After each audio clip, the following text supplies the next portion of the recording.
Hey guys. Okay, so I bought two new Bibles because you all know I really needed one because without thinking I threw out my old ones because of the publishers and I ended up without a Bible. So I should have thrown them out after I bought a new Bible, but I didn't think. So I ended up with this little thing here from another publisher that I do not support in any ways, and it's like tiny, and I had to wait like 2 weeks for my Bible to arrive. So I got stuck with this little thing. Plus I again supported the publisher I don't actually support. Anyways, my Bible arrived. It's smaller than I thought, but okay. This was the best I could do on on short notice. This is the video I'm gonna do this video about. This is the Bible I'm gonna make this video about, because I won't do them both in one video because the other one is Dutch. So I'll make a separate video about that, because I don't think too many English speaking people are gonna care about the Dutch Bible, right? But it's a pretty good one, by the way. It's pretty much just like the King James, but in Dutch. So I'm very happy with that one. But let's move on to King James. This is from Cambridge. And I believe Cambridge is one of the, if not the oldest Bible publishers around. They are from the UK, and before the King James they started back in 1600 or 1400 something, publishing the Bible translation that was before the King James. I'm not sure what the name of the Bible is, but we will get to that. Anyways, this is the King James Version Red Letter Edition. Let's see what's else on here. Well, just some, basic text about not much interesting here. Standard text edition, but we'll get to that. There's some story here on the inside about the King James Version of the Bible, how it came to exist. I'm not sure if you can read that. Can you? Yes, you can. So the King James the First,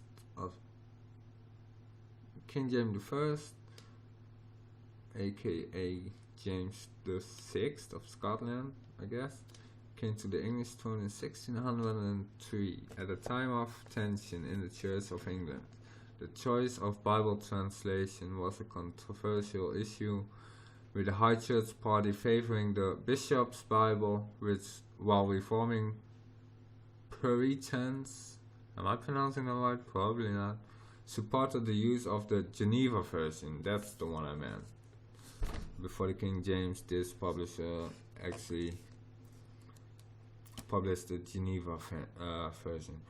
In an effort at reconciliation, the king convened the Hampton Court Conference at 1604, at which was commissioned a new translation of the Bible. The resulting King James Version of the Bible was first published in 1611. Though traditionally known as the Authorized Version, it was never given formal authorization beyond being appointed to be read in churches. It nevertheless attained a unique authority and gradually superseded sorry about that. All previous versions, though, to its own merits. Most present-day editions incorporate later. Well, you get a point, right? So that's a little bit of history about the King James. Let's see the back of the inside. Cambridge University Press is the oldest Bible publisher. Is the oldest Bible publisher in the world. Bibles have been made in Cambridge for over 400 years, beginning with an edition of the Geneva Bible in 1591. The first Cambridge edition of the King James Version was printed in 1629. Today, Cambridge publishes a wide variety of translations and styles, from the basic hardback text Bible to the fine leather editions that have made the Cambridge imprint. I'm not gonna pronounce that word. With craftsmanship and quality. So that's the website if anyone cares.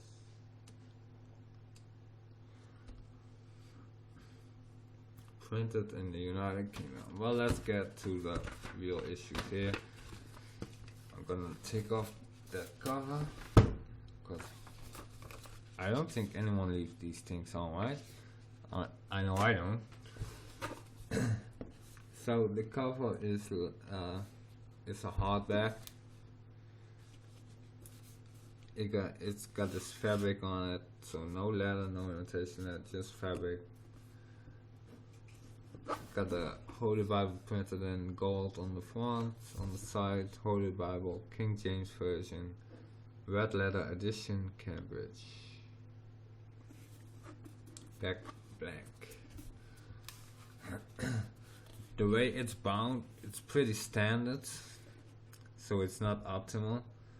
Because, let me tell you, the most optimal way, the best way for to bind the Bible is to actually have the back, this part of the cover, to have it loose.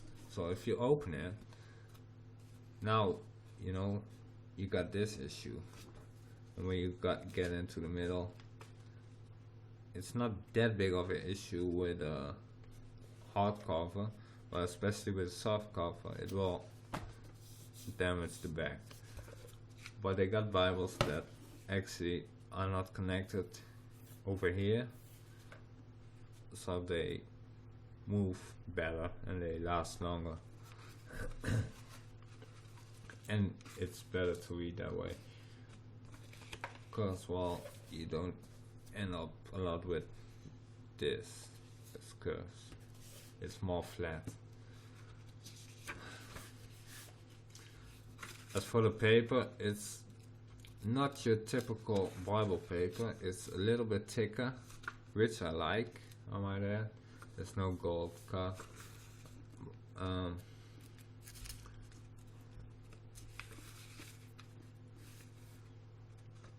Let's move on, shall we?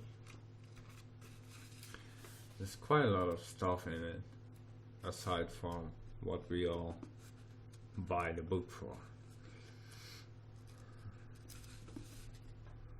Containing the Old and New Testament, translated out of the original tongues, the usual stuff. They've probably been printing this page since the beginning. Since it still says appointed to be read in churches.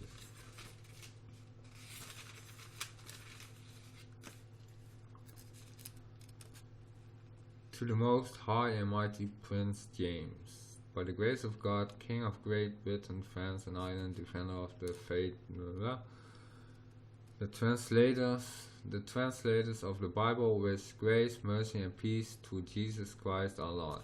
I think this was a letter directed to James from the actual translators of the King James Bible. So I kind of like it, they put it in there, because it is a piece of history, but perhaps it should not be on a Bible page.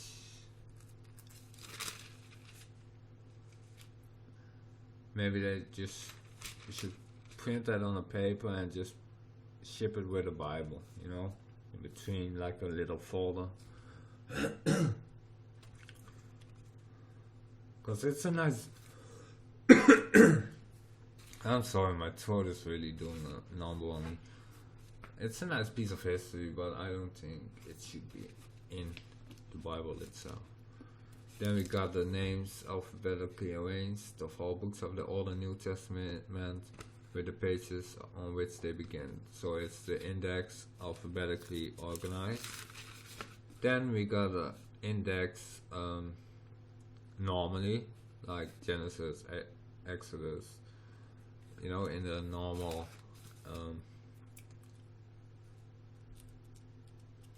I'm not for words, but in the normal order as they appear.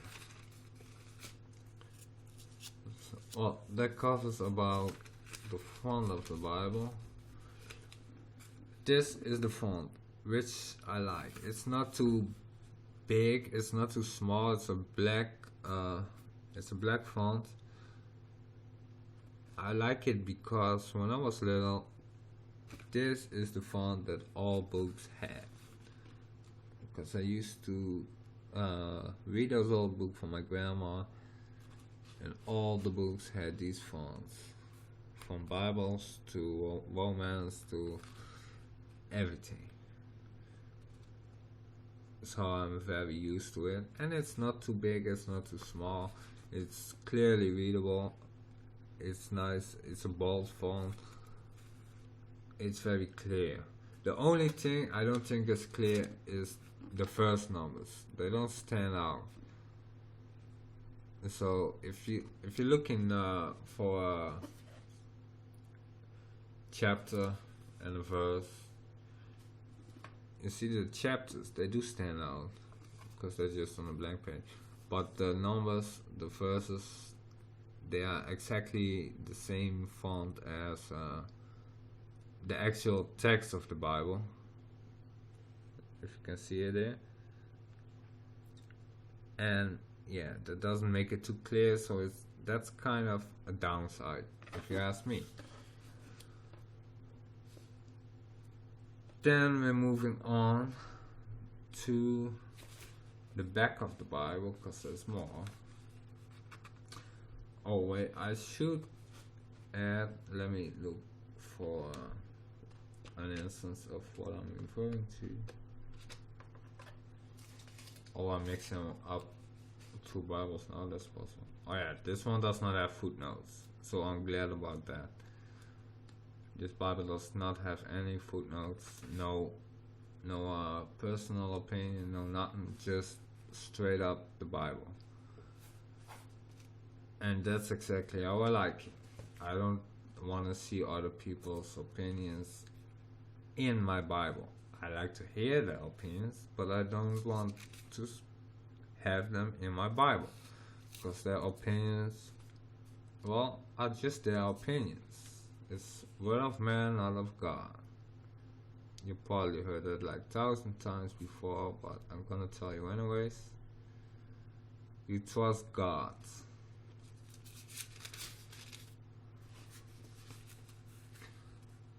Okay, we're moving to the back. A Bible word list.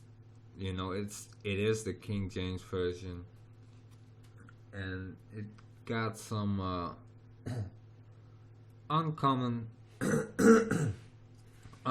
words in it, cause it's Old English. Even though it's not a big problem for me, I know a lot of people over in the US apparently have trouble understanding it. Me as an outsider, I am really not sure why, but okay. It got the word list right here. This list, talking about that, I got this Dutch Bible. I had to have a revised version in current day Dutch, because I can't read the old language, the old Dutch. So I'll probably it's the same with English people. They can't read the Old English. Well, I can. Anyways, this list gives brief explanations of words in the authorized version describing unfamiliar objects, animals and plants, weights, measures, and money. And words no longer in everyday use are now used with a different meaning. If the English word is used in more than one sense or stands for more than one Hebrew or Greek word, the list refers to passages where the word is used with each meaning. In most cases, the list gives all the places where the word is found. An asterisk means that the word is used in other passages with its normal meaning, or with one of the meanings given. The names of the book of the Bible with their abbreviations are printed at the end of the list. I don't think that's a correct sentence, is it? Let me see. The names of the books of the Bible with their abbreviations are printed at the end of the list. No. That's a bit of an odd sentence, but you get a point. So you got this word list with the explanation of what it means. So you don't have to Google anymore. No, you can just keep on reading in your Bible, and if you don't get a word, you look in the back, and it got its meaning right there. It's 1, 2, 3, 4, 5, 6, 7, 8, 9, 10, 11, 12, 13.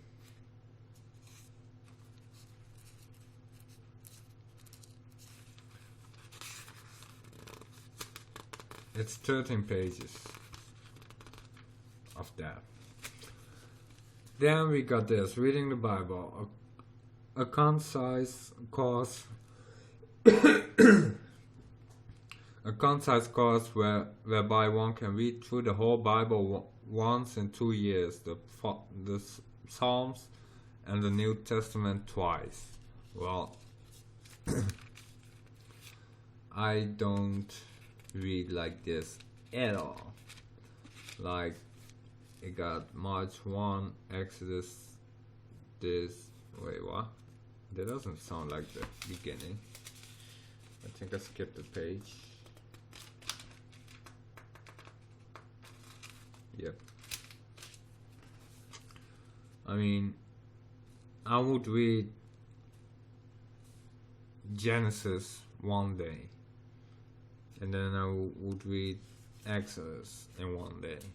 I mean, it's no use to read a couple of verses, right? But if you want, you can do that.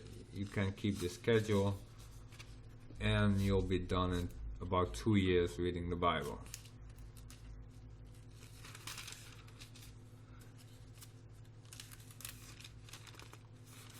You can't. I think it's good if you already read the Bible, and then you could keep this schedule if you want. Just, to keep it fresh. I mean, you're never really done reading the Bible. If you believe in this book, if you believe in God and Jesus, you'll be reading this book the rest of your life. So, well, that covers about the contents. As for the size, it's a good book to have at home.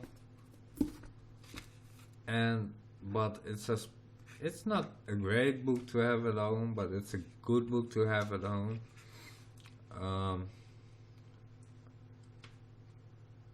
I wouldn't use this as my main Bible. It's a great book to take with you to church. It's solid, it's easy to read. It doesn't have tabs though, but you can put tabs in it. I mean, every Christian bookstore is selling these tabs. You've probably seen them on Desardi's channel. He got tabs all over his Bible. I asked for them at the shop, but he didn't have them in stock. And, well, I didn't want to make tabs myself because, well, it just looks bad. And after all, it is the Bible. I want it to look decent, you know, take care of my Bible.